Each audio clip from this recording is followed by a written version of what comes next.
Welcome to the channel. I hope आप सभी अच्छे होंगे। और आज की हमारी वीडियो होने जा रही है क्लास 10th बिहार बोर्ड के जो स्टूडेंट हैं जो 2026 बिहार बोर्ड एग्जामिनेशन में अपीयर करने जा रहे हैं, उनके साइंस के टेक्स्ट बुक से बायोलॉजी का जो फर्स्ट चैप्टर है जैव प्रक्रम लाइफ प्रोसेस, उसका आज हम देखने जा रहे हैं क्वेश्चन आंसर। तो अगर आपने हमारा लाइफ प्रोसेस का जो हमने वीडियोस डाला हुआ है, इस चैप्टर को हमने करवाया पूरी तरह से कंप्लीट।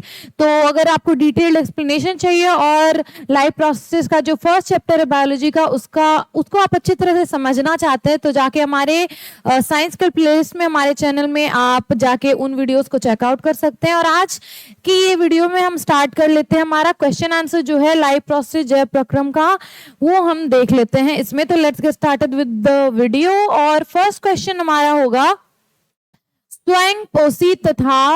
स्वयंपोषी पोषण तथा विषमपोषी पोषण में क्या अंतर है। तो जैव प्रक्रम लाइफ प्रोसेस क्या था, तो जो भी क्रियाएं हमारे शरीर में होती हैं, जो भी प्रोसेसेस मान सकते हैं एक तरह से, जो हमें जिंदा रहने में मदद करती हैं, एक तरह से क्या करती हैं, सर्वाइवल में या फिर हमारे ग्रोथ में मदद करती है। तो वो सारी जितनी भी क्रियाएं हैं वो हैं लाइफ प्रोसेसेस, जैव प्रक्रम की क्रियाएं। तो उस क्रियाओं को क्या बोलते हैं, जैव प्रक्रम बोलते हैं। ठीक है, तो स्वयंपोषी पोषण, और ये क्वेश्चन आ गया हमारे पोषण के टॉपिक से। तो लाइफ प्रोसेसेस में जो पोषण का टॉपिक था कि हम लोग पोषण कैसे प्राप्त करते हैं, जीव पोषण कैसे प्राप्त करते हैं। पोषण क्या है, जिससे हमें क्या मिलती है, ऊर्जा मिलता है, मिनरल्स मिलता है। इन सब से हमें पोषण के थ्रू ही भोजन करते हैं हम, और भोजन के थ्रू में पोषण के रूप में क्या मिलता है, ऊर्जा और जो भी हमें जरूरी मिनरल्स होते हैं, प्रोटीन होते हैं, ये सारी चीजें, कार्ब्स और फैट, ये सारी चीजें जब हम भोजन के थ्रू अपने शरीर में लाते हैं तो इस क्रिया को बोलते हैं पोषण। तो पोषण में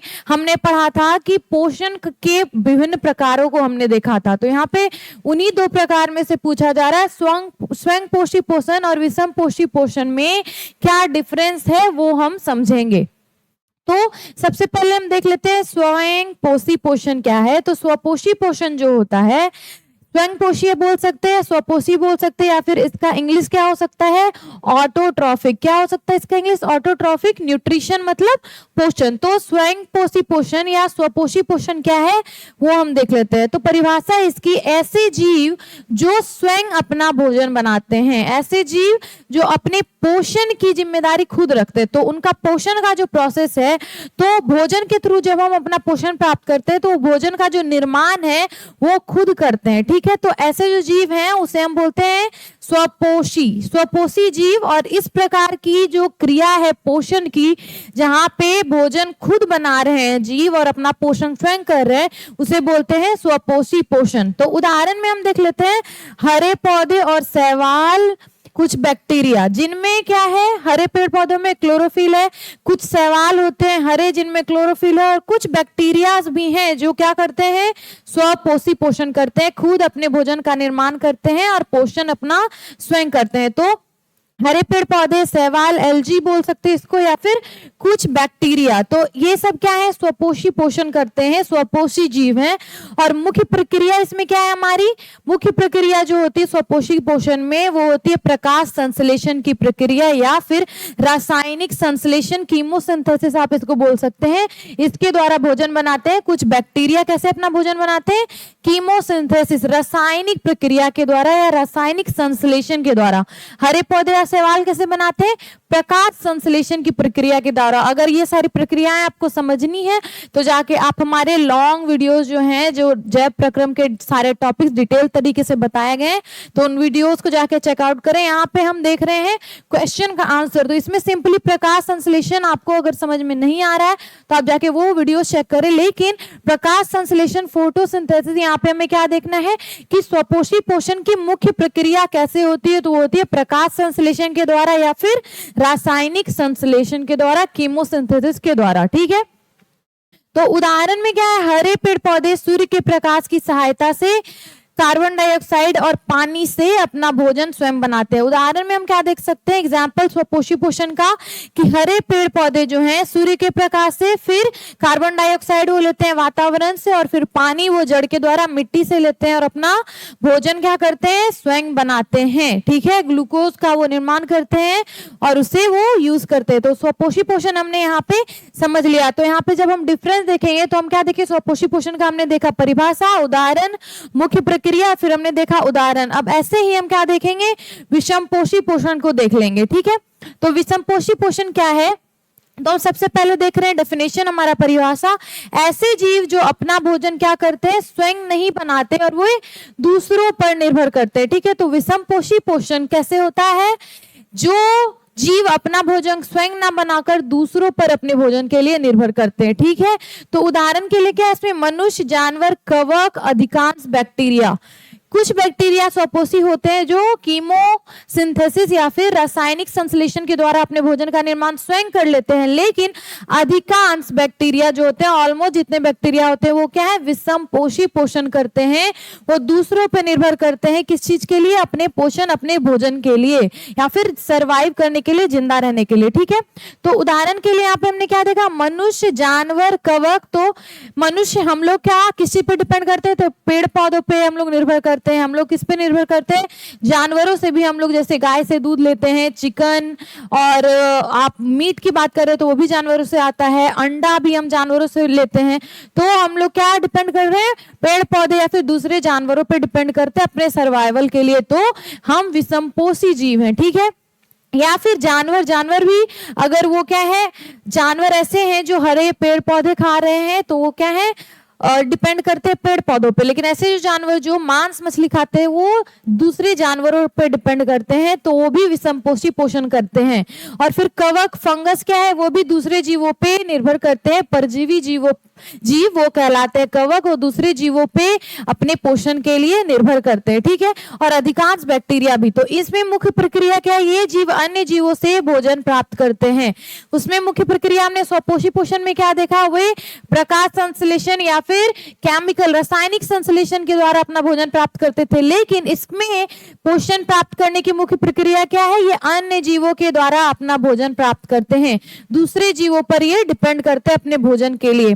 उदाहरण में हमने क्या देखा, मनुष्य पौधों और जानवरों से भोजन प्राप्त करता है। मनुष्य क्या करते हैं, जो ह्यूमंस है वो कैसे भोजन प्राप्त करते हैं, दूसरे जानवरों से या फिर पेड़ पौधों से। ठीक है, तो ये हमने देख लिया हमारा स्वपोषी पोषण और विषमपोषी पोषण में अंतर। आप चाहे तो ऐसे लिख सकते हैं अलग अलग, स्वपोषी पोषण, विषमपोषी पोषण, या फिर आप डिटेल टेबल बना सकते हैं। टेबल में एक साइड आप लिख दें स्वपोषी पोषण, या फिर दूसरे साइड लिख दे विषमपोषी, और ऐसे ही पहले में सिर्फ आप परिभाषा डाल दे, फिर दूसरे में उदाहरण डाल दे, तीसरे में मुख्य प्रक्रिया और चौथे में उदाहरण डाल के आपका 4 दोनों साइड आप लिख देंगे। फैक्टर्स जो हैं जो आपने डालना है, और आपका बन जाएगा अच्छे से जो आंसर हमें लिखना है स्वपोषी पोषण और विषमपोषी पोषण का। तो अंतर जो है आप दो तरीके से लिख सकते हैं, या तो अलग अलग या फिर दोनों साथ में एक टेबल बना के।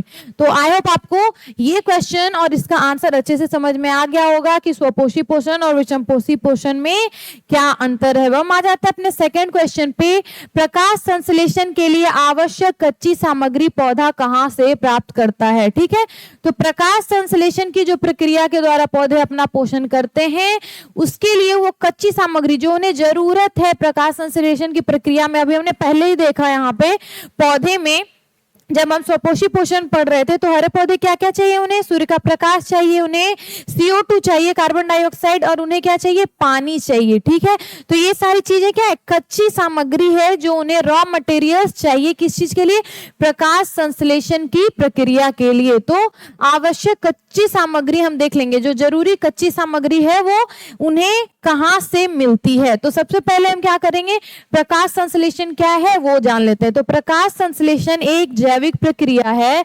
जिसके माध्यम से हरे पौधे सूर्य के प्रकाश की ऊर्जा का उपयोग करके कार्बन डाइऑक्साइड और जल से ग्लूकोज, शर्करा तथा ऑक्सीजन का निर्माण करते हैं। ठीक है, तो प्रकाश संश्लेषण क्या है? एक जैविक प्रक्रिया है, ठीक है, जिसमें पौधे क्या करते हैं, हरे पेड़ पौधे क्या करते हैं, सूर्य के प्रकाश से ऊर्जा प्राप्त करते हैं और फिर कार्बन डाइऑक्साइड और जल, कार्बन डाइऑक्साइड वो क्या करते हैं, वातावरण, बाहरी वातावरण से लेते हैं, ठीक है, श्वसन की प्रक्रिया में, और जल वो अपने जड़ से प्राप्त करते हैं और उसके बाद वो बनाते हैं ग्लूकोज, जो शर्करा है उनका भोजन, और फिर ऑक्सीजन का निर्माण करते हैं, जो वो श्वसन की प्रक्रिया में क्या होता है, ऑक्सीजन बाहर निकल जाता है, जिसका मानव ह्यूमंस उपयोग करते हैं। तो ये प्रक्रिया है प्रकाश संश्लेषण की। जैविक प्रक्रिया में इसको क्यों बोलते हैं?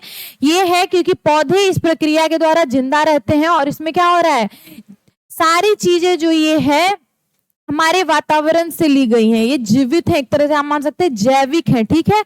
इसमें कोई भी क्या है, प्रोडक्ट ऐसा नहीं है जो आपको वातावरण में नहीं मिलेगा, या फिर वो मेन मेड है, ठीक है, या फिर इंसानों ने उसे बनाया। ये क्या है, ऐसी चीजें हैं जो हमारे पर्यावरण में नेचुरली है अवेलेबल, इसीलिए ये क्या बोला जा रहा है, ये एक जैविक प्रक्रिया है जो पौधे करते हैं और इसके द्वारा निर्माण करते हैं वो ग्लूकोज और ऑक्सीजन का। और फिर इस प्रक्रिया के लिए 3 प्रमुख कच्ची सामग्रियां हैं, वो क्या है, 3, जल, वाटर, 3 प्रमुख हैं कच्ची सामग्रियां, वो है जल, वाटर, कार्बन डाइऑक्साइड SO2 और सूर्य का प्रकाश, सनलाइट उसे चाहिए, ठीक है। क्लोरोफिल भी इंपॉर्टेंट है, लेकिन क्लोरोफिल क्या है, उनके पास ऑलरेडी अवेलेबल है। हरे पत्तों में क्लोरोफिल नामक ये क्या पाया जाता है, एक कलर आप बोल सकते हैं, वो कलर हरा जो कलर है वो क्लोरोफिल की वजह से होता है, और क्लोरोफिल की जरूरत भी होती है प्रकाश संश्लेषण की प्रक्रिया में। तो पौधों के पास वो ऑलरेडी उनके पास अवेलेबल है। ये जो 3 चीज है ये उन्हें बाहर से चाहिए, तो हम इन्हें देख लेंगे कि ये 3 चीज उन्हें कहाँ से मिलता है। तो जल, सबसे पहले जल, वाटर कहाँ से मिलेगा, तो इसका स्रोत है मिट्टी, सॉइल में वो पानी जो अवेलेबल है मिट्टी के अंदर, उसे पौधे की जड़ें मिट्टी की गहराई तक फैली होती है। पेड़ पौधों की जो जड़ें हैं वो क्या होती हैं, अंदर गहराई तक फैली होती है मिट्टी में, और ये जड़ें मिट्टी से जल को अवशोषित करती है, मिट्टी से क्या करती है, जल को अपने अंदर खींच लेती है, अवशोषित करती है और स्टोर करती है।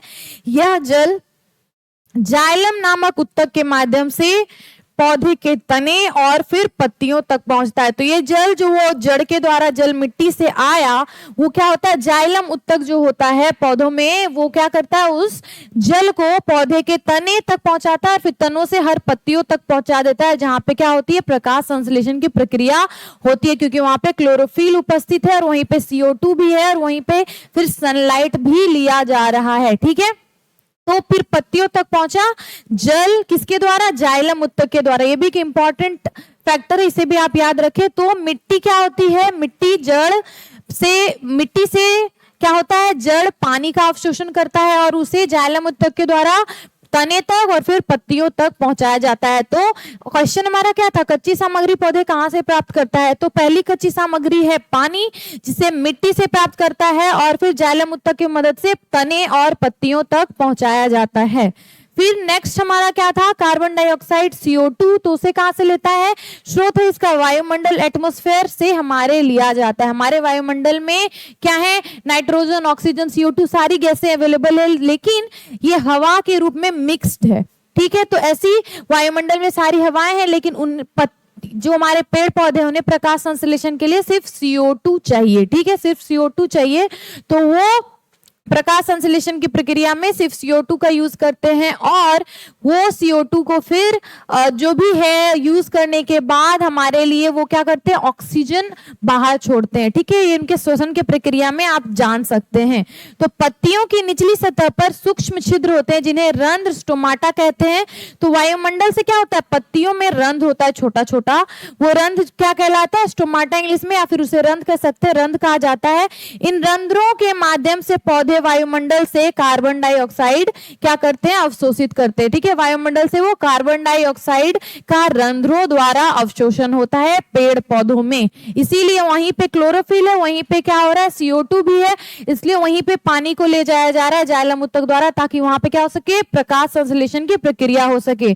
तीसरा हमारा क्या था, सूर्य का प्रकाश। तीसरा क्या है, सोर्स। तीसरा क्या है, तो उसका सोर्स है सूर्य सन हमारे लिए क्या है, प्राकृतिक रूप से सनलाइट ऑलरेडी मौजूद है हर जगह। दिन में हमें सन सूर्य के द्वारा क्या मिलता है, सूर्य का प्रकाश मिलता है। तो तीसरी कच्ची सामग्री है सूर्य का प्रकाश। तो पौधे की पत्तियों में हरित लवक क्लोरोफिल नामक एक हरा रंजक पदार्थ पाया जाता है। इसलिए क्लोरोफिल क्या है, इंपॉर्टेंट है। वो क्या करता है, ये पाया जाता है जो सूर्य के प्रकाश को अवशोषित करता है। यही क्लोरोफिल जो है, जो हरित रंजक यहाँ पे बोला जा रहा है, एक हरा रंजक, हरा कलर पत्तियों का क्लोरोफिल की वजह से होता है। और वो वहां पे क्यों चाहिए, वो दो काम कर रहा है। एक तो वो हरा रंजक है इसलिए पत्तियों का रंग वो हरा है इसकी वजह से, और साथ ही साथ वो हमारे वायुमंडल में जो सूर्य का प्रकाश है वो सन से हमें जो मिल रहा है उसे वो अवशोषित करता है, सूर्य के प्रकाश को। ठीक है, इन सामग्रियों के योग से, अब ये तीनों जो सामग्री थे, जल और फिर हमारा सूर्य का प्रकाश और फिर हमारा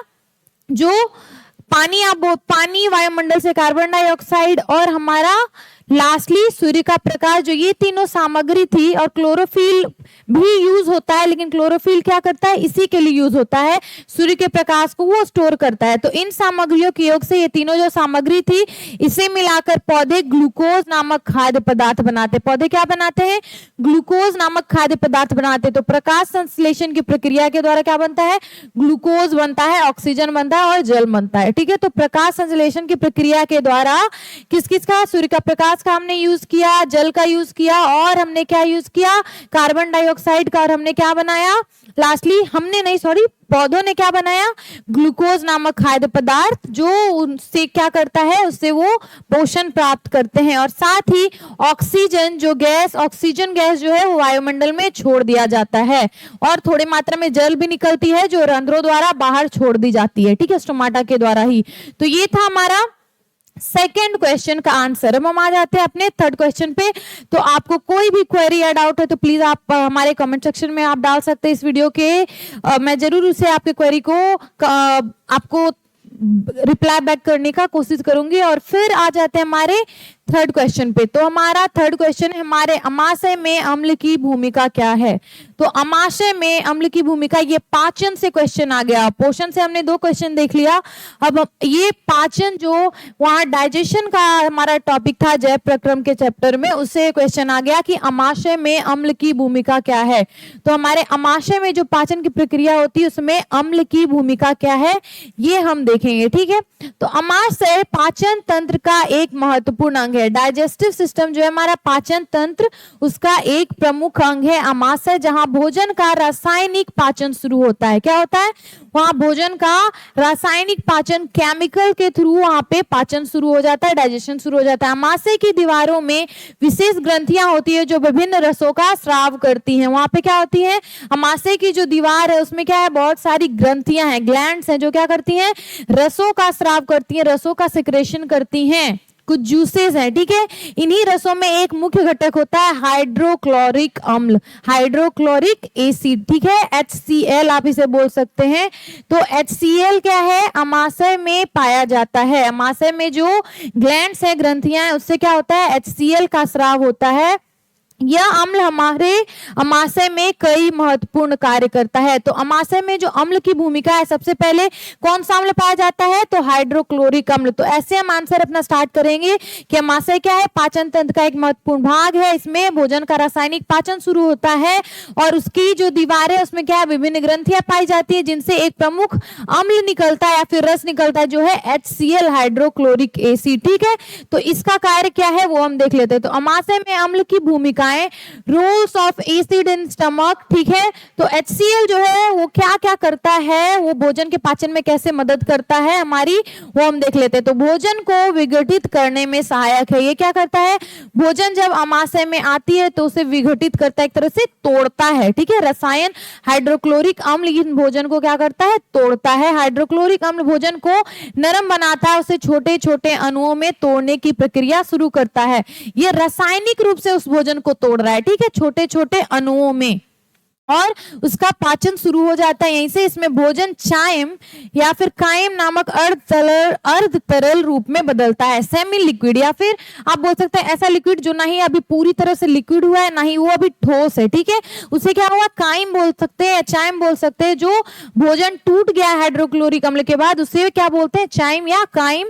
और ये अर्ध तरल है जो आसानी से आंतों में प्रवाहित हो सकता है, आंत में अच्छे से, हमारी छोटी आंत बड़ी आंत में अच्छे से प्रवाहित हो सके, अच्छे से जा सके, फ्लो हो सके भोजन का, इसके लिए HCl अम्ल क्या करता है, भोजन को तोड़ के काइम के रूप में बदल देता है। अब नेक्स्ट हम देख लेते हैं क्या है अम्ल की भूमिका, रोल्स, कार्य एक तरह से बोल सकते हैं क्या है। तो पेप्सिन एंजाइम को वो क्या करता है, सक्रिय करता है। क्या करता है HCl, पेप्सिन जो एंजाइम है उसको सक्रिय करता है। आमाशय में उपस्थित एक एंजाइम पेप्सिनोजेन एक निष्क्रिय रूप में स्रावित होता है। तो एक और एंजाइम है जो आमाशय में स्रावित होता है, उसका नाम है पेप्सिनोजेन। तो हाइड्रोक्लोरिक अम्ल जो है मेनली वो क्या करता है, इस पेप्सिनोजेन को सक्रिय करके पेप्सिन में बदल देता है। क्या करता है, पहले तो फर्स्ट काम HCl ने क्या किया, भोजन को पचाने का काम शुरू कर दिया, अर्ध तरल में बदल दिया, उसे तोड़ के कुछ छोटे छोटे अणुओं में, और वो क्या हो गया है, काइम कहला रहा है। अब वो क्या होगा, आमाशय में एक और दूसरा काम वो क्या कर रहा है, तो पेप्सिनोजेन जो एंजाइम है उसे वो क्या कर रहा है, सक्रिय कर दे रहा है। ये पहले निष्क्रिय है, इसका कोई काम नहीं है पेप्सिनोजेन का, ये निष्क्रिय रूप से बस स्रावित हो रहा है, सिक्रीट हो रहा है हमारे आमाशय में। लेकिन हाइड्रोक्लोरिक अम्ल उसे क्या कर रहा है, सक्रिय कर देता है, एक्टिव कर देता है, ठीक है, और उसे पेप्सिन में बदलता है जो प्रोटीन के पाचन में मदद करता है। पेप्सिन क्या करता है, प्रोटीन के पाचन में मदद करता है, ठीक है। तो पेप्सिन एक शक्तिशाली प्रोटीन विघटक एंजाइम है। पेप्सिन भी एक एंजाइम ही है जो क्या करता है, प्रोटीन के पाचन में मदद करता है या प्रोटीन के विघटन में मदद करता है। प्रोटीन को, हमने जो भी खाने में प्रोटीन था उससे तोड़ने में मदद करता है ताकि पाचन की प्रक्रिया अच्छे से हो सके। अब हमारा थर्ड वर्क हम देखेंगे क्या है, रोगाणुओं को नष्ट करता है। तो आमाशय में अम्ल है HCl, वो क्या करता है, एंटीबैक्टीरियल एक्शन, बैक्टीरियल की तरह काम करता है। वहां पे जो भी रोगाणु है, जो भी बैक्टीरियाज है, वायरस है, उन्हें क्या करता है, नष्ट करता है या मार देता है, ठीक है। तो हमारे द्वारा लिया गया भोजन अक्सर कुछ हानिकारक बैक्टीरिया और रोगाणुओं से युक्त हो सकता है। तो हमने जो भी इंसान भोजन करते हैं उसमें क्या हो सकता है, कुछ रोगाणु हो सकते हैं, ठीक है, कुछ हानिकारक बैक्टीरिया हो सकते हैं जो क्या कर सकते हैं, हमें बीमार कर सकते हैं। तो उसे क्या करता है HCl, उन रोगाणुओं को नष्ट कर देता है। HCl अम्ल इन सूक्ष्म जीवों को नष्ट कर देता है और हमारी क्या करता है, संक्रमण, इन्फेक्शन से रक्षा करता है, ठीक है। ये इसका थर्ड वर्क था। ये क्या किया, पहले इसने क्या किया, पहले सबसे पहले HCl का काम क्या था, उसने क्या किया, हमारे भोजन को तोड़ा, विघटन किया भोजन का, फिर पेप्सिनोजेन नामक जो एंजाइम था उसे पेप्सिन में बदल दिया, ठीक है। पेप्सिनोजेन जो एंजाइम था उसे पेप्सिन में बदल दिया जो क्या करता है, प्रोटीन का पाचन करता है। और फिर इसने जो रोगाणु थे हमारे, एंटीबैक्टीरियल जो चीजें थी, ठीक है, बैक्टीरियल जो चीजें थी उसे एंटीबैक्टीरियल एक्शन लिया, उसमें क्या किया, उन्हें, उन रोगाणुओं को नष्ट कर दिया, ठीक है, ताकि हमें कोई संक्रमण ना हो भोजन के खाने के बाद और हम क्या करें, बीमार ना पड़े। तो ये थर्ड वर्क था। और लास्ट फोर्थ इसका वर्क है पाचन के लिए अनुकूल वातावरण बनाना। तो जो अनुकूल वातावरण आप बोल सकते हैं पाचन के लिए हमारे क्या, आमाशय में या फिर हमारे पेट में होनी चाहिए, उसके लिए वो जो वातावरण डिमांडेड है, जो वातावरण होना चाहिए, ठीक है, हमारा वो क्या करता है, उसे एक तरह से बनाता है हमारे अंदर, ठीक है। तो पेप्सिन जैसे एंजाइम अम्लीय वातावरण में ही सक्रिय होते हैं। तो जैसे प्रोटीन को अगर हमें तोड़ना है, तो पाचन की प्रक्रिया में प्रोटीन को तोड़ना है, तो पेप्सिन को, अगर पेप्सिन चाहिए हमें प्रोटीन को तोड़ने के लिए, तो पेप्सिन को कौन ला रहा है, HCl ला रहा है। हमारे जो आमाशय में पेप्सिनोजेन है उसे क्या कर रहा है, वो पेप्सिन में बदल रहा है ताकि वो प्रोटीन को तोड़ सके। तो ये कर रहा है, एक आप बोल सकते हैं हमारा हेल्प कर रहा है ताकि पाचन हो सके हमारा अच्छे से। तो आमाशय में अम्ल मौजूद रहने से यह pH लगभग 1.5 से 3.5 के बीच बना रहता है, जो पाचन के लिए अनुकूल वातावरण है। आमाशय में जब HCl रहता है तो वहां का pH लेवल जो है, ठीक है, अम्लीय जो अम्ल जितना होना चाहिए या फिर क्षारीय जितना होना चाहिए वो होना चाहिए 1.5 से 3.5, जो पाचन के लिए अनुकूल है, पाचन के लिए सही वातावरण है, एनवायरनमेंट है, वो मेंटेन करता है HCl या फिर जो अम्ल है। जैसे ये पेप्सिन को भी क्या करता है, सक्रिय करता है HCl, ठीक है। उसे क्या करना चाहिए, पेप्सिनोजिन को पेप्सिन में बदलने के लिए क्या चाहिए, अम्लीय वातावरण चाहिए, जो कि HCl देता है हमारे अमाशय में, वो क्रिएट करता है उस वातावरण को। तो अब हम देख लेते हैं एक और लास्ट हमारा क्या वर्क है, विटामिन B12 जो बनता है उसके अवशोषण में सहायता करता है। तो हमारे पाचन की प्रक्रिया में अगर हमें विटामिन मिल रहा है, पोषण की प्रक्रिया में क्या होता है, पाचन की प्रक्रिया होती है, तो हमें क्या होता है, पोषण के लिए हमें क्या मिलता है, जरूरी मिनरल्स मिलते हैं, जरूरी विटामिन मिलते हैं, तो इसी में बनता है विटामिन B12। तो हाइड्रोक्लोरिक अम्ल इंट्रिंसिक फैक्टर के निर्माण को प्रेरित करता है, जो विटामिन B12 के अवशोषण के लिए आवश्यक होता है। यह विटामिन लाल रक्त कोशिकाओं में के निर्माण में सहायक है। तो विटामिन B12 का क्या वर्क है हमारे बॉडी में, वो रेड ब्लड सेल्स, लाल रक्त कोशिकाएं बनाती है, जिसमें हीमोग्लोबिन पाया जाता है, और वो हीमोग्लोबिन क्या करती है, ऑक्सीजन को क्या करती है, हमारे पूरे शरीर में कैरी करती है। तो ये बहुत ही जरूरी है विटामिन B12, ताकि हमारे शरीर में जो RBC रेड ब्लड सेल्स की जो नंबर जितनी होनी चाहिए बैलेंस रहे, ठीक है। तो हाइड्रोक्लोरिक अम्ल क्या करता है, उसके निर्माण को प्रेरित करता है, वो विटामिन B12 के अवशोषण, उसका अवशोषण हमारे शरीर में हो सके, बने और फिर उसका अवशोषण अच्छे से हो, ताकि वो आगे क्या कर सके, लाल रक्त कोशिकाओं के निर्माण में सहायता कर सके। तो इसका भी वो बहुत बड़ा वो हेल्प है, एक तरह से आप बोल सकते हैं, पाचन की प्रक्रिया में और फिर अवशोषण में, जो भी विटामिन प्रोटीन ये सारी चीजें हमारे शरीर में बनी, ठीक है।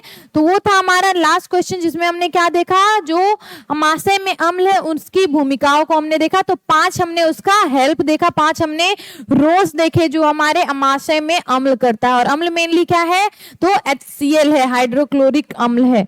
तो आई होप आपको ये भी आंसर क्लियरली समझ में आ गया होगा, और अगर आपने स्क्रीनशॉट लिया है या फिर आप अच्छे से लिख रहे हैं तो अच्छी बात है, क्योंकि ये आंसर अगर आप एग्जाम में लिखेंगे तो डेफिनेटली अच्छे मार्क्स आप स्कोर कर पाएंगे। अब 4th क्वेश्चन हम देख लेते हैं, पाचक एंजाइमों का क्या कार्य है। ऐसे एंजाइम जो क्या करते हैं, पाचन में मदद करते हैं, तो उनका क्या काम है वो हम देख लेते हैं। तो आंसर हमारा है, पाचन तंत्र का कार्य है भोजन को सरल और घुलनशील पदार्थों में तोड़ना। तो पाचन का क्या कार्य है, जो हमने भोजन खाया वो हम लोग सॉलिड भोजन खाते हैं ना ज्यादातर, तो उसका क्या करना है, आप पाचन की प्रक्रिया में उसे सरल और घुलनशील पदार्थों में तोड़ते हैं, ताकि शरीर उन्हें आसानी से अवशोषित कर सके। तो उसे हम तोड़ते हैं, पाचन की प्रक्रिया में क्या होता है, वो सारी जो सॉलिड हमने चीजें खाई उसे हम तोड़ते हैं, किसमें, तो सरल और घुलनशील पदार्थ, जो हमारे बॉडी में घुल सके, चीजें बॉडी में अच्छे से ऑब्जर्व हो सके, ठीक है, अवशोषण उसका हो सके, ऐसे पदार्थों में हम भोजन को तोड़ते हैं, ठीक है। तो ये पाचन की प्रक्रिया के द्वारा होता है।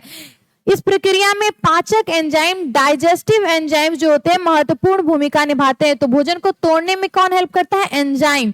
जैसे हमने अभी लास्ट क्वेश्चन में क्या देखा, पेप्सिन क्या कर रहा था, प्रोटीन को तोड़ रहा था, ताकि वो हो सके हमारे शरीर में ऑब्जर्व अच्छे से अवशोषण उसका हो सके। खाने में हमने जो प्रोटीन लिया उसका वो क्या कर रहा है, विघटन कर रहा है। तो ऐसे ही ये चीजें होती हैं, जो एंजाइम्स, पाचक एंजाइम्स होते हैं, उसकी भूमिकाएं होती हैं यही।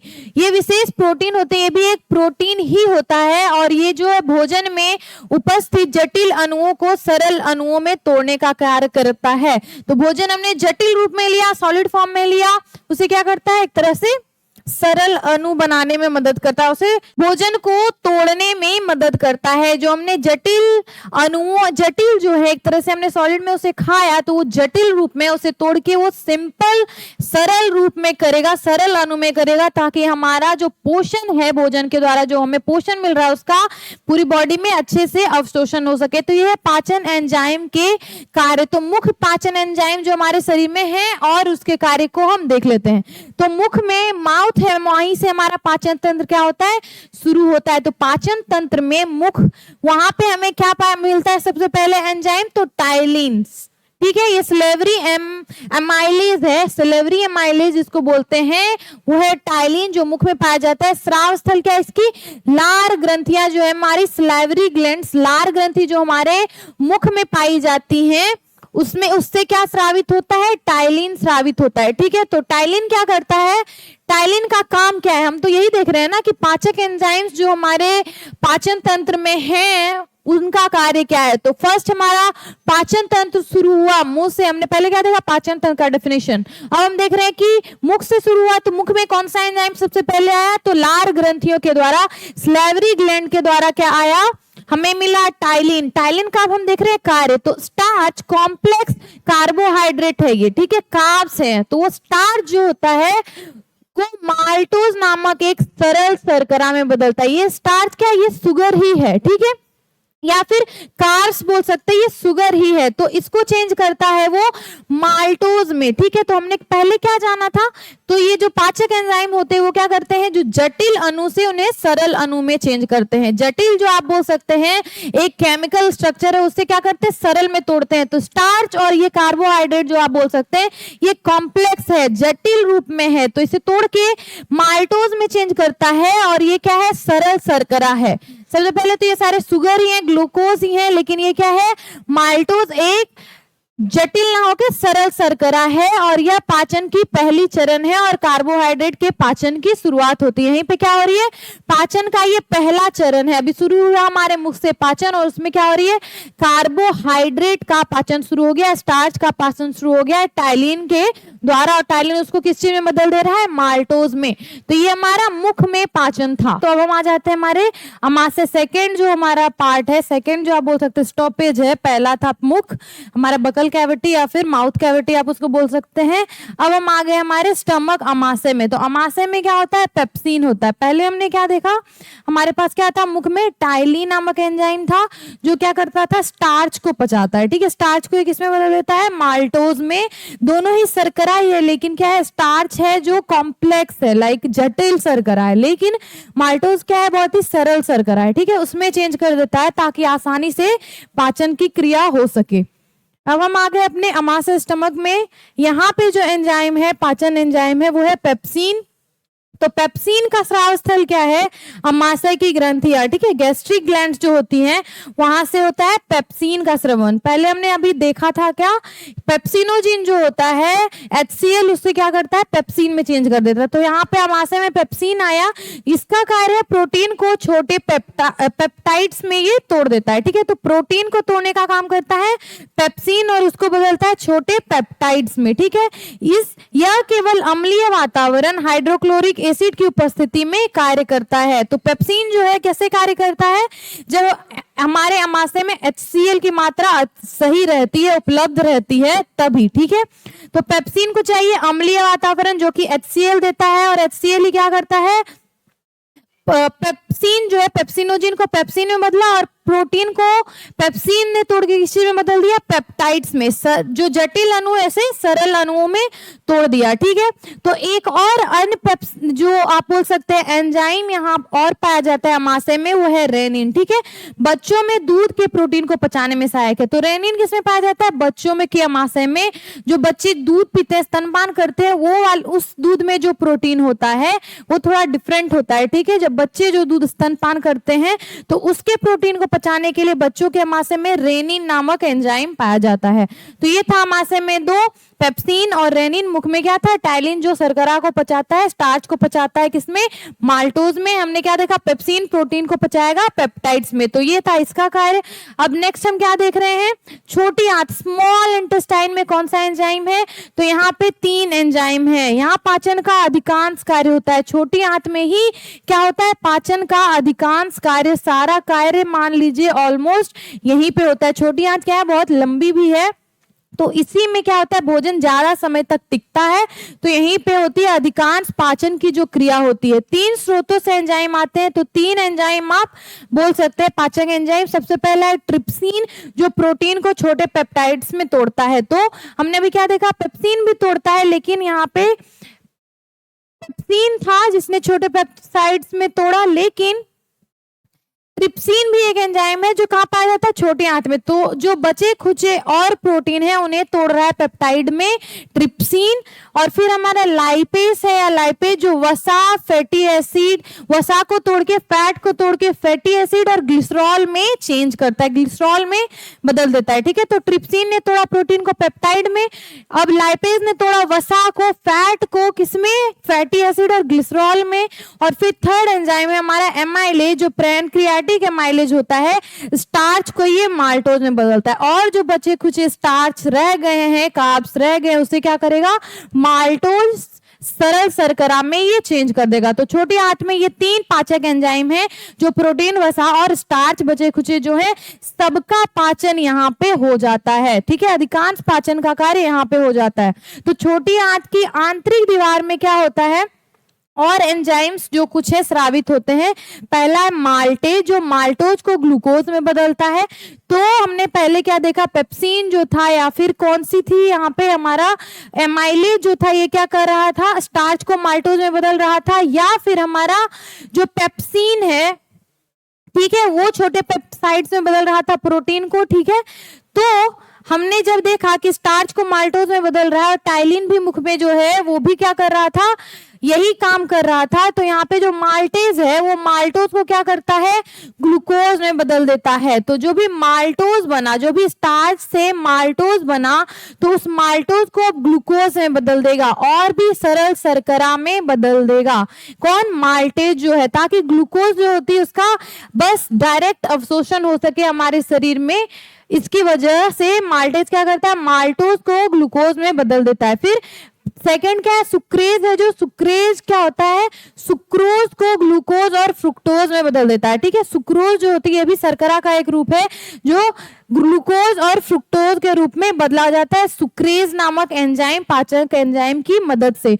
फिर लैक्टेज है, जो लैक्टोज को ग्लूकोज और गैलेक्टोज में बदल देता है। और फिर है पेप्टिडेज, जो कि पेप्टाइड्स को अमीनो एसिड में बदल देता है। पेप्टाइड्स किससे बन रहा था, प्रोटीन के अणुओं को तोड़ के पेप्टाइड्स बन रहा था, और फिर उसे अमीनो एसिड में चेंज कर दिया गया पेप्टिडेज की मदद से, जो छोटी आंत की आंतरिक दीवार में पाया जाता है। तो यहाँ पे छोटी आंत में हमने क्या देखा, 3 इधर हैं जो ट्रिप्सिन, लाइपेज और एमाइलेज है, जो प्रोटीन, वसा और स्टार्च को तोड़ता है। पेप्टाइड्स और माल्टेज ये सब बनाता है। फिर माल्टेज, सुक्रोज, लैक्टेज और पेप्टिडेज है जो आंतरिक दीवारों में पाया जाता है, इंटेस्टिनल वॉल में पाया जाता है। और यहाँ पे इसका क्या होता है, माल्टोज को ग्लूकोज में बदलेगा, फिर सुक्रोज को ग्लूकोज और फ्रुक्टोज में बदलेगा। लैक्टेज क्या करेगा, लैक्टोज को ग्लूकोज और गैलेक्टोज में बदलेगा। पेप्टिडेज साइड जो बने प्रोटीन को तोड़ के वो क्या करेगा, एमिनो एसिड में चेंज कर देगा।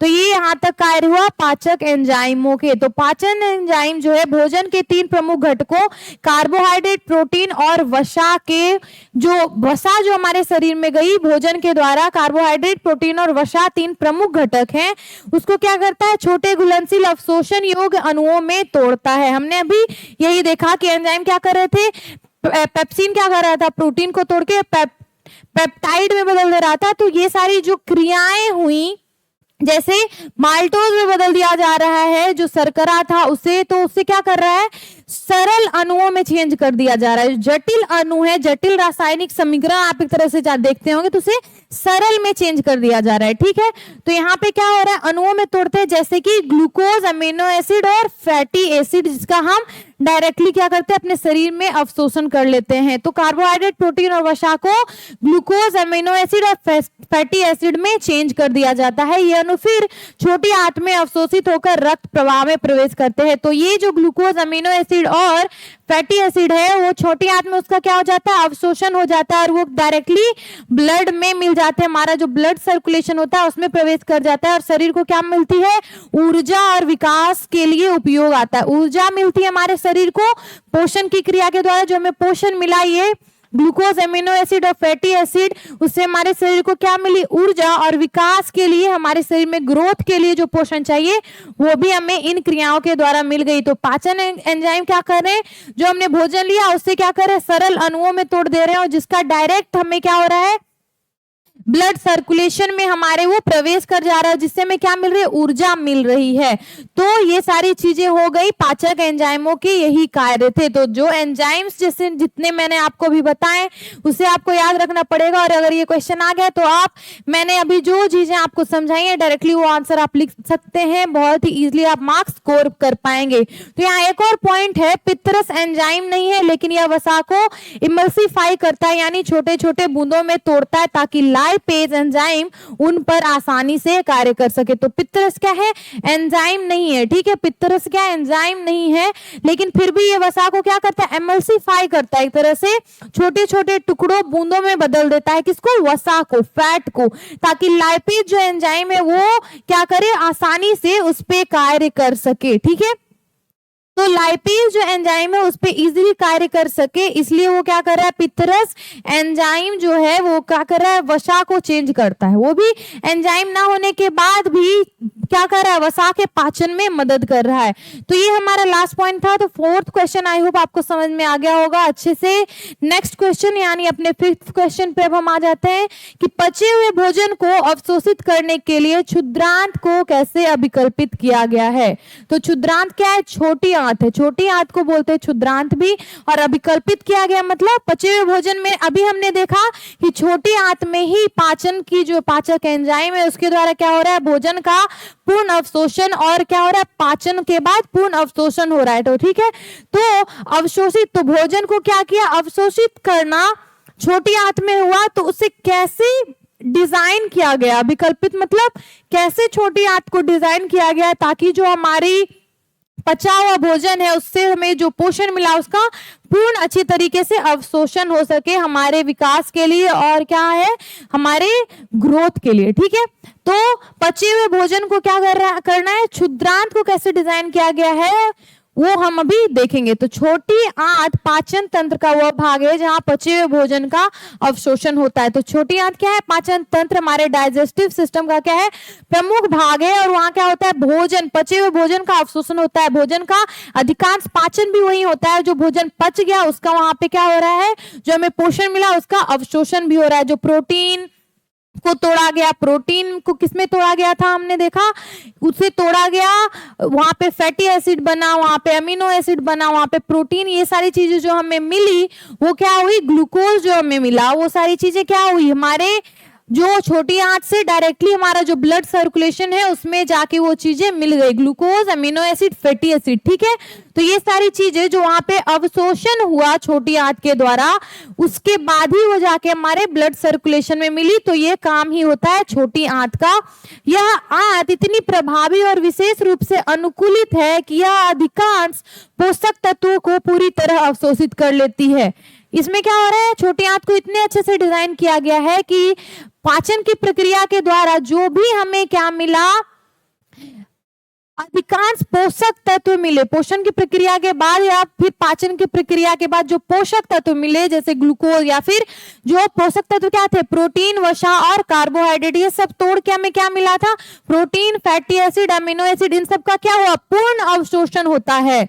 जितना भी पोषक तत्व बना उसका पूर्ण अवशोषण छोटी आंत में होता है और इसी के लिए बहुत ही विशेष रूप से और प्रभावी रूप से तैयार किया गया है। और ये क्या? एडेप्टेड है, अनुकूलित है, इसका यही काम है। और ये काम ये हमारे शरीर में छोटी आंत बहुत ही अच्छे से करती है। जो पोषक तत्व है बना उसका पूर्ण अवशोषण करती है। तो अब हम देख लेते हैं डिटेल में कि कैसे उसका पूर्ण अवशोषण हो पाता है, कैसे वो बहुत ही अच्छे से अनुकूलित है, कैसे उसे अच्छे से अभिकल्पित किया गया है। तो अत्यधिक लंबाई है, छोटी आंत की सबसे ज्यादा लंबाई है, ठीक है। तो छोटी आंत की लंबाई लगभग 6 मीटर 20 फीट होती है। तो इसमें मैंने आपको बताया भी पहले कि छोटी आंत की लंबाई क्या है? 6 मीटर है लगभग। मैं जितनी लंबी उससे 1 और मीटर आप ज्यादा मान लीजिए, हाफ या 1 मीटर ज्यादा मान लीजिए, तो उतनी लंबी होती है छोटी आंत की लंबाई।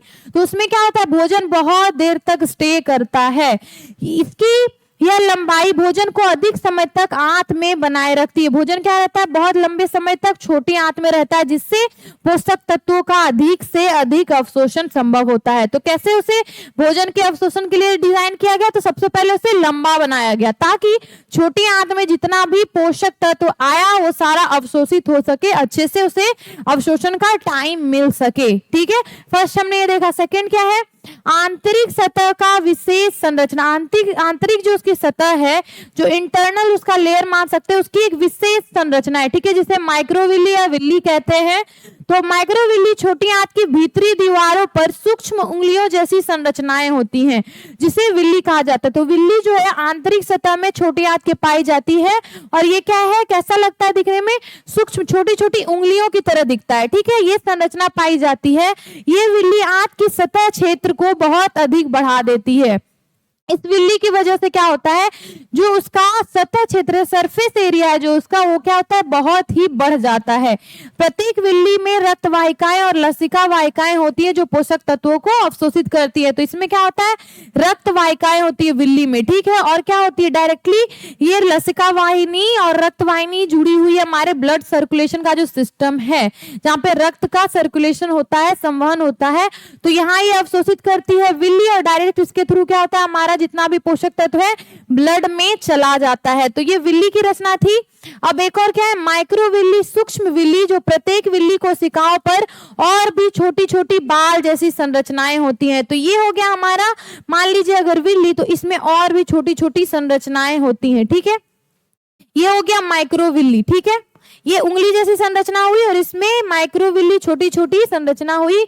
ये क्या हुई, सूक्ष्म विल्ली, माइक्रोविल्ली, जिसमें क्या होती है, इससे मिलाकर इसे ब्रश बॉर्डर कहा जाता है। ठीक है, ये ब्रश बॉर्डर है। ठीक है, इसे छोटी आंत का ब्रश बॉर्डर कहा जाता है। तो ये हो गया हमारा विल्ली, ये हो गया माइक्रोविल्ली, और इसे मिलाकर ब्रश बॉर्डर कहा जाता है। यह सतह क्षेत्र को और भी अधिक बढ़ा देता है, जो हमारे छोटी आंत की सरफेस एरिया उसे और बढ़ा देता है। और डायरेक्टली इसमें जो रक्त वाहिकाएं होती हैं, लसिका वाहिनी होती है, वो क्या करती है, पोषक तत्वों को खींच के अपने में स्टोर करती है और डायरेक्टली कहाँ भेज देती है, हमारे ब्लड सर्कुलेशन में, रक्त का जो संवहन हो रहा है वहां रक्त में डायरेक्टली मिला देती हैं। ठीक है, नेक्स्ट हम क्या देख रहे हैं कि क्या करती है, जो संरचना है, सबसे पहले क्या था, लंबी है, छोटी आंत बहुत ही ज्यादा लंबी, उसमें ज्यादा देर तक भोजन स्टे करता है और इसकी वजह से अवशोषण का टाइम ज्यादा मिल पाता है छोटी आंत को पोषक तत्वों के। फिर हमने क्या देखा कि माइक्रोविल्ली और विल्ली जो पाई जाती है छोटी आंत के आंतरिक सतह में, वो क्या करती है, रक्त का जो हमारे शरीर में क्या है, उसमें रक्त वाहिकाएं हैं। ठीक है, जो विल्लियों में उपस्थित रक्त वाहिकाएं हैं वो क्या करती हैं, अवशोषण कर लेती हैं पोषक तत्वों का, डायरेक्टली उसको रक्त से मिला देती हैं। तो ऐसे उसको डिजाइन किया गया है छोटी आंत को। ठीक है, तो उसकी और क्या है, दीवार बहुत ही पतली है, पतली दीवार है, थिन एपिथेलियम है। विल्ली की दीवार एकल परत, सिंगल लेयर की होती है। जो विल्ली बनाई गई है, माइक्रोविल्ली और विल्ली, उसकी दीवार क्या है, परत क्या है, बहुत ही पतली है, जिससे पोषक तत्व आसानी से रक्त में प्रवेश कर जाते हैं। जैसे वो अवशोषण होता है पोषक तत्वों का, वो डायरेक्टली रक्त में बहुत ही इजीली मिल जाती है। तेज और प्रभावी अवशोषण में क्या है, सहायक है। पतली लेयर है, इससे क्या होता है, जो रक्त है उसे पोषक तत्वों को मिल जाने में क्या होती है, सहायता होती है ज्यादा, क्योंकि पतली दीवार है इसकी वजह से। मोटी होती तो मिलने में समस्या होता पोषक तत्वों और ब्लड का एक दूसरे से। ठीक है, लेकिन पतली दीवार है छोटी आंत की, इसलिए बहुत ही तेज और प्रभावी तरीके से पोषक तत्वों का अवशोषण रक्त में घुलना हो जाता है। ठीक है, समृद्ध रक्त आपूर्ति, रिच ब्लड सप्लाई, इसमें फिर क्या आया, विल्ली में बहुत सारी केशिकाएं, कैपिलरीज होती हैं जो पोषक तत्वों को अवशोषित करके उन्हें तुरंत रक्त में पहुंचा देती हैं, जिससे अवशोषण के बाद पोषक तत्व पूरे शरीर में वितरित हो पाते हैं। तो बहुत सारी केशिकाएं हैं, कैपिलरीज हैं। हमने देखा माइक्रोविल्ली में क्या है, परत उसकी पतली, जिससे क्या होता है, तुरंत ही जो अवशोषण है जो पोषक तत्वों का वो हो जाता है और ब्लड में वो डायरेक्टली मिल जाती है, ज्यादा टाइम नहीं लगता, बहुत ही तेज और प्रभावी है ये क्रिया। इससे क्या होती है, जो पोषक तत्व है तुरंत हमारे शरीर में क्या होता है, पूरे शरीर में रक्त के द्वारा उसका वितरण हो जाता है, हमारे पूरे शरीर में रक्त पाया जाता है। तो जैसे ही एक जगह भी अगर वो पोषक तत्व रक्त में घुल गया तो उसका वितरण पूरे शरीर में हो पाएगा अच्छे से। फिर क्या है, लसिका वाहिनी, तो वसा, फैटी एसिड और ग्लिसरॉल को अवशोषित करने के लिए प्रत्येक विल्ली में एक विशेष लसिका वाहिनी होती है। तो वहां पे क्या हुआ, हमने क्या देखा, विल्ली में क्या थी, रक्त वाहिनी थी, जिससे पोषक तत्वों का डायरेक्टली अवशोषण हो गया और रक्त में मिल गया। लेकिन लसिका वाहिनी क्या करती, जो वसा था वहां पे, फैटी एसिड और ग्लिसरॉल बना वसा को तोड़ के उसका अवशोषण कौन करता है, तो उसके अवशोषण के लिए क्या बनाई गई है, लसिका वाहिनी बनाई गई है। ठीक है, तो लसिका वाहिनी क्या होती है, विल्ली में लसिका वाहिनी होती है, जिसे लैक्टल कहा जाता है। वसा को लसिका तंत्र में ले जाती है, जो बाद में रक्त प्रवाह में जुड़ता है। ये वसा क्या होती है, लसिका वाहिनी के द्वारा कहाँ जाती है, लसिका तंत्र में, और फिर रक्त प्रवाह में जाके जुड़ जाती है। जो अदर प्रोटीन से जुड़ा ग्लूकोज बना, ग्लूकोज डायरेक्टली मिल जाता है ब्लड में, और जो वसा से फैटी एसिड और ग्लिसरॉल बना वो क्या होती है, लसिका वाहिनी के द्वारा लसिका तंत्र में जाती है और फिर रक्त प्रवाह से हमारे जुड़ती है। तो ऐसे ही डिजाइन किया गया छोटी आंत को, ताकि जो हमारे पाचन की प्रक्रिया के बाद पोषक तत्व है वो डायरेक्टली हमारे यूज में आ सके, पूरे शरीर में पहुंच सके। फिर क्या है, पेरिस्टालिटिक गति है। पेरिस्टालिटिस जो है वो गति है, इसमें बिल्ली में बहुत सारी केशिकाएं कैपिलरीज होती है जो पोषक तत्वों का अवशोषण करके क्या करती हैं, उन्हें पहुंचा देती हैं डायरेक्टली ब्लड में। और इसकी जो गति होती है क्या है, पेरिस्टालिसिस है, बहुत ही तेज है, बहुत ही तुरंत है। और ये क्या करती है, क्योंकि छोटी आंत में ये सारी चीजें मिला के क्या होता है, छोटी आंत बहुत लंबी है, छोटी आंत की परत जो भीतरी परत है वो क्या है, पतली है। जो विल्ली है और माइक्रोविल्ली है उसमें क्या ऐसी संरचनाएं हैं जो क्या करती है, पोषक तत्वों के मदद में, पोषक तत्वों के अवशोषण में मदद करती है, और साथ ही लसिका वाहिनी फिर वसा के अवशोषण में मदद करती है। तो ये सारी जो संरचनाएं मिलकर क्या करती हैं, जो छोटी आंत है, जो क्षुद्रांत है, उसको क्या करती है, उसके डिजाइन को बहुत ही इंपैक्टफुल, एक तरह से आप बोल सकते हैं बहुत ही अच्छा बनाती है, ताकि हमारे शरीर में जो पोषक तत्व रहे उसका पूर्ण अवशोषण हो सके और हम उसका यूज कर सके। तो ये हमारा 5th क्वेश्चन था, और यहाँ पे हमने देखा उसका अभिकल्पना, आप बोल सकते हैं एक तरह से डिजाइन छोटी आंत का, और वो कैसे क्या है, वो डिजाइन बहुत ही अच्छा है, बहुत ही इंपैक्टफुल है, बहुत ही आप बोल सकते हैं प्रिसाइज तरीके से किया गया है उसे डिजाइन, ताकि हमारा जो उसका वर्क है वो क्या कर सके, इफेक्टिवली कर सके। तो ये था हमारा 5th क्वेश्चन का आंसर। अब हम बात कर लेते हैं इस वीडियो के एंड में हमारे पब्लिकेशन के बारे में। जो है रोशनी पब्लिकेशन, वो क्लास 10 बिहार बोर्ड के स्टूडेंट जो 2026 बिहार बोर्ड एग्जामिनेशन में अपीयर कर रहे हैं उनके लिए लेके आई है कैप्टन सीरीज की हमारी गोधुली, पीयूषम और रेनबो सीरीज की इंग्लिश बुक। तो हिंदी, संस्कृत और इंग्लिश की बुक आपको अवेलेबल करवाई जा रही है, और साथ ही साथ हमारा आप बोल सकते हैं क्वेश्चन बैंक, बहुत ही अच्छी किताब, बहुत लोगों के द्वारा इसे प्यार मिल रहा है। साथ ही साथ क्रैश कोर्स का भी एक बुक है, और साथ ही साथ हमारे ऑब्जेक्टिव को भी, जो सारे सब्जेक्ट के ऑब्जेक्टिव है उसे भी कंपाइल करके एक बुक में चेंज किया गया है, जो आपके लिए बहुत ही इफेक्टिव साबित होगी एग्जाम के लिहाज से। तो ये सारी किताबें अगर आपको परचेज करनी है तो आप हमारे वीडियो के डिस्क्रिप्शन में या फिर हमारे यूट्यूब के डिस्क्रिप्शन में जाके उस लिंक को विजिट कर सकते हैं, हमारे वेबसाइट के लिंक को, या फिर आप Amazon, फ्लिपकार्ट जैसे ऑनलाइन प्लेटफॉर्म से भी हमारे कैप्टन सीरीज के बुक को सर्च कर सकते हैं, या फिर आप अपने नजदीकी बुक स्टोर्स पे भी ये किताबें परचेज कर सकते हैं। और साथ ही साथ अगर आपको हमारी वीडियो अच्छी लग रही है और आपको चीजें समझ में आ रही है इस वीडियो को देखने के बाद, तो प्लीज हमारे चैनल को सपोर्ट दिखाएं और हमारे वीडियो को लाइक करें और हमारे चैनल को सब्सक्राइब करें, अपने फ्रेंड्स के साथ भी शेयर करें। तो thank you so much for your support till now, और आई होप हम फ्यूचर में ऐसे वीडियो लाते रहे और आप हम अपना सपोर्ट दिखाते रहे और अपना प्यार दिखाते रहे। Thank you so much.